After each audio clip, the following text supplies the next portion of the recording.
can process, c'est que si vous avez le malheur de vous attaquer à un nouveau sujet en le prenant de front, c'est un peu comme vouloir traverser un mur en fonçant dedans. Vous n'y arriverez pas.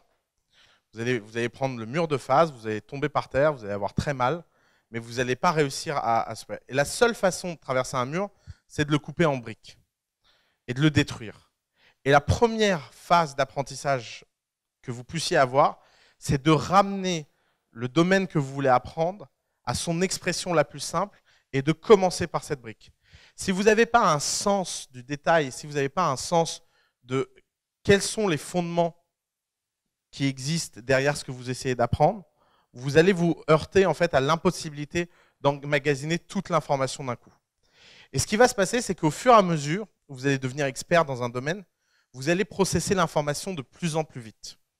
Et alors, je peux vous donner un conseil, c'est que si vous vous attaquez à un domaine où vous ne comprenez rien, et ça arrive assez souvent dans le monde des startups, ça arrive assez souvent dans le monde des startups pour 3 raisons. D'abord parce que le monde des startups a une passion du jargon, c'est comme ça. Il y a des gens qui s'en plaignent, mais ça fait partie du boulot, ça fait partie. Être un marginal, on invente son propre langage. C'est pour ça que les startups ont leur propre langage. Pourquoi elles parlent de vesting, de machin, de trucs? C'est pour créer une barrière avec les gens qui ne connaissent pas ce mot. Donc vous avez 2 choix. Soit vous passez votre temps à vous plaindre en vous disant c'est pas clair, soit vous apprenez la liste du vocabulaire une fois pour toutes et vous rentrez dans le monde. Mais c'est comme ça. Il n'y a pas de raccourci. La deuxième chose, c'est que le monde des startups est souvent très contre-intuitif. Et la plupart des choses intellectuellement complexes à appréhender sont très souvent contre-intuitives parce que l'intuition, ça ne vaut rien. Si l'intuition, c'était quelque chose de courant, si l'intuition, c'était quelque chose qui suffisait à expliquer les choses, ben on serait tous des génies. Si la plupart des grandes découvertes intellectuelles sont contre-intuitives, c'est parce qu'elles sont tellement contre-intuitives que la personne qui les découvre est par définition exceptionnelle. Parce qu'elle voit quelque chose que personne d'autre ne voit. Et c'est vrai pour à peu près n'importe quelle découverte scientifique, c'est vrai pour à peu près n'importe quelle boîte, c'est vrai pour à peu près n'importe quoi où vous commencez toujours par être assez solitaire. Et le problème, c'est qu'une fois que vous essayez d'appréhender ce savoir, vous devez vous-même passer par ces stades de contre-intuition. Et la contre-intuition fait mal. Alors pour préparer ce workshop, j'étais en train de regarder une vidéo, là, il y a 15 minutes, où il y avait une nana, parce que j'essayais de trouver des références solides, il y a une nana qui expliquait pourquoi on ressent de l'angoisse quand on ne comprend pas quelque chose de compliqué. Et en fait, il y a une raison cognitive assez simple, c'est que le cerveau n'est pas fait pour gérer l'incertitude. Quand le cerveau est face à quelque chose qu'il ne comprend pas, sa réaction numéro 1, c'est de ne surtout pas vouloir remettre en cause sa structure.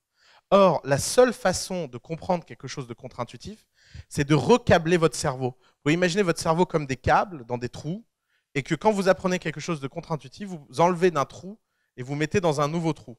Et ce nouveau chemin, c'est un chemin en fait unique qui vous permet en fait de comprendre des choses que les autres ne comprennent pas parce qu'ils n'ont pas ce chemin-là qui est câblé.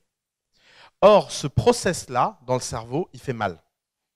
Il crée de l'angoisse, il crée de l'inconfort, il crée du stress, parce que le cerveau n'est pas un organe fait pour ça. Le cerveau est un organe qui est fait pour la spécialisation.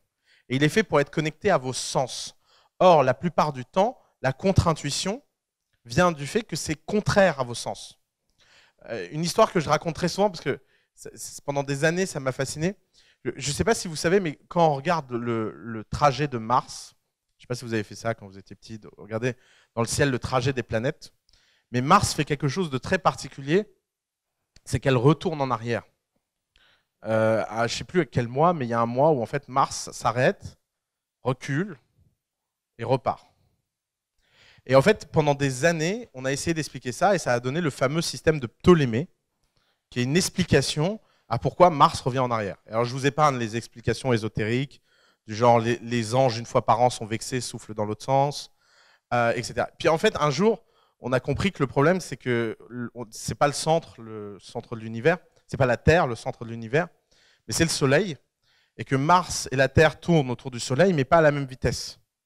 D'où le fait qu'à un moment, il y en a un qui dépasse l'autre, et donc donne l'impression qu'il y en a un qui recule. La première fois qu'un type, d'ailleurs une femme pour le coup, la première fois qu'une femme a émis l'hypothèse que tout ça tournait autour du Soleil, c'est Hypatie qui est la première à avoir eu l'intuition du système elliptique. Qu'est-ce qui a dû se passer en fait chez tous les gens autour d'elle? C'est une agression profonde de leur sens. C'est une agression profonde de leur être et c'est une agression profonde de leur représentation du monde depuis des centaines d'années et depuis leur naissance. Ça ne peut pas bien se passer. Et si vous voulez lire un livre sur ce sujet-là, et vous verrez à quel point c'est dur de mettre en cause ce qu'on sait, lisez Thomas Kuhn, le titre c'est les révolutions scientifiques, je crois.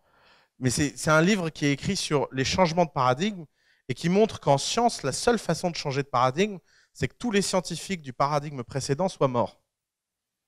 Il n'y a pas d'autre façon. Et vous pouvez penser, imaginez, par exemple, prenons Einstein. Einstein, tout le monde connaît E égale MC2. Le jour où E égale MC2 a été émis comme équation, vous croyez qu'il y a eu une grande fête en se disant « Ouais, en fait, E égale MC2 ». Non, non, ils n'ont pas du tout été faire la fête. Il a présenté ça à un congrès où il y avait la plus grande concentration de gens intelligents au monde, et tout le monde lui a dit que c'était n'importe quoi. Mais puis quoi encore? Le temps n'est pas relatif. Le temps n'est pas continu et relatif, mais bien sûr. Et ta sœur, elle est relative. Il ne parlait pas comme ça.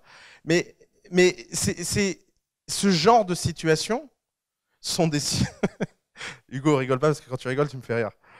Ce genre de situations, en fait, sont assez compréhensibles. C'est qu'on a un organe qui est le cerveau, qui n'est pas fait pour gérer ce genre de choc. Donc, si vous voulez apprendre quelque chose, vous devez mettre votre cerveau en confort. Et la meilleure façon de le mettre en confort, c'est de ramener ça à des toutes petites marches. Si vous voulez apprendre quelque chose de complexe, ne l'apprenez pas d'un coup, apprenez-le tous les jours. Et en termes de process, alors pourquoi il faut ensuite processer? C'est que la meilleure façon d'apprendre quelque chose, c'est de le relire et de le relire et de le relire. Vous n'imaginez pas à quel point tout ce que vous apprenez a de l'impact sur tout ce que vous apprendrez. Et finalement, c'est l'une des choses les plus tristes de la vie, c'est que la plupart des choses qui vous ont marqué dans votre vie, dans des livres ou dans des sujets ou des choses que vous avez appris, si vous les relisiez aujourd'hui, vous ne les verriez plus du tout de la même façon. Vous savez, c'est le fameux, par exemple, quand vous êtes petit, vous apprenez le théorème de Pythagore, et puis c'est une cata dans votre tête. Pour la première fois, on vous sort des lettres à la place des chiffres en maths. Je pense qu'il y en a qui sont encore traumatisés par ce passage-là. Et puis, vous faites des maths, et puis des années après, vous avez un petit-neveu qui vous demande d'expliquer le théorème de Pythagore, et vous lui dites, bah, c'est simple, je vais te faire la démonstration géométrique, tu vas comprendre tout de suite. Sauf que non, c'est pas simple. Pour lui, il repasse par ce calvaire. Et parce que vous avez oublié le calvaire par lequel vous êtes passé. Et parce que c'est forcément un calvaire de passer par ce moment-là. Plus ou moins court, les gens sont plus ou moins doués, mais il y a forcément un moment où il y a un bug. Même Alain Cohn, la première fois qu'il a vu le théorème de Pythagore, il a bugué. Il n'y a personne qui voit quelque chose comme ça et qui se dit immédiatement, bah, c'est ça la solution. Et pensez-y, le théorème de Pythagore, ça a été pendant 1000 ans le théorème le plus impressionnant jamais développé en maths. Aujourd'hui, c'est un théorème qu'on apprend à des gamins en 5e. Vous voyez le problème du savoir? C'est que tout ce qu'on apprend change tout ce qu'on apprendra. Et tout ce qu'on apprendra change à nouveau tout ce qu'on aurait pu apprendre. Vous voyez la mise en abîme? Ça veut dire que l'une des meilleures façons d'apprendre quelque chose de complexe, c'est de couper en petits morceaux ce qu'on veut apprendre et surtout de revenir très souvent aux fondamentaux et aux bases. En maths, il y a même un groupe de gens un peu fous qui a voulu faire ça. Il s'appelle Nicolas Bourbaki. À Normal Sup, à un moment, il y a eu un groupe d'étudiants qui se sont réunis ensemble et qui se sont dit le problème de l'apprentissage des maths, c'est que ça n'a pas été coupé en assez petits morceaux. Et donc, ils ont repris les maths depuis la base, puisque la première équation dans Nicolas Bourbaki, alors Nicolas Bourbaki, pendant très longtemps, on a cru que c'était un type. En fait, c'était un collectif d'étudiants et c'est une société secrète qui se transmet le flambeau pour écrire ce livre. Et l'étape numéro 1, c'était de comprendre la transitivité des additions. A plus B égale B plus A. C'est la première phrase dans Nicolas Bourbaki. Et à partir de là, juste à partir de un principe aussi simple que ça, A plus B égale B plus A, ils ont démontré toute l'histoire des maths. En 8 ou 9 tomes. C'est hyper long. Dès la troisième équation, vous ne comprenez plus rien et c'est imbitable.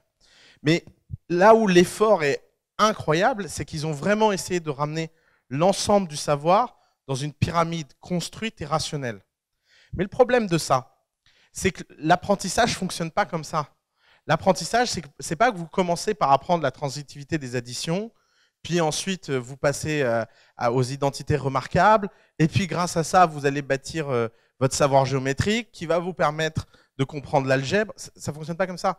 Ça fonctionne, vous prenez des bouts par le hasard de la vie, par vos connaissances, par vos rencontres, et puis à un moment, vous vous asseyez et vous essayez de leur donner sens. Et ce process, il a lieu dans le fond de votre cerveau sans que vous vous rendiez compte. Et si vous arrivez à le rationaliser, ce process, et si vous arrivez à le rendre conscient, vous gagnez énormément de temps. Parce qu'au lieu de subir le savoir, au lieu de subir l'apprentissage, vous êtes directement acteur de cet apprentissage. Et vous êtes acteur justement du fait que ce que vous allez apprendre dans le futur aura une influence sur ce que vous avez appris avant, et que ça va vous donner les moyens de pouvoir apprendre d'autant plus rapidement dans le futur. Souvent, les gens, en apprenant les choses, ils oublient souvent les fondamentaux, ils oublient souvent les bases et ils oublient souvent le formalisme nécessaire à la quête de l'apprentissage. Si vous arrivez à simplement ramener ça à un process très simple, je coupe en morceaux et je reprocesse à tel point que je le connais par cœur, vos bases seront très solides et le reste de l'apprentissage sera très fort. Et alors ça va avec quelque chose qui est la mémoire.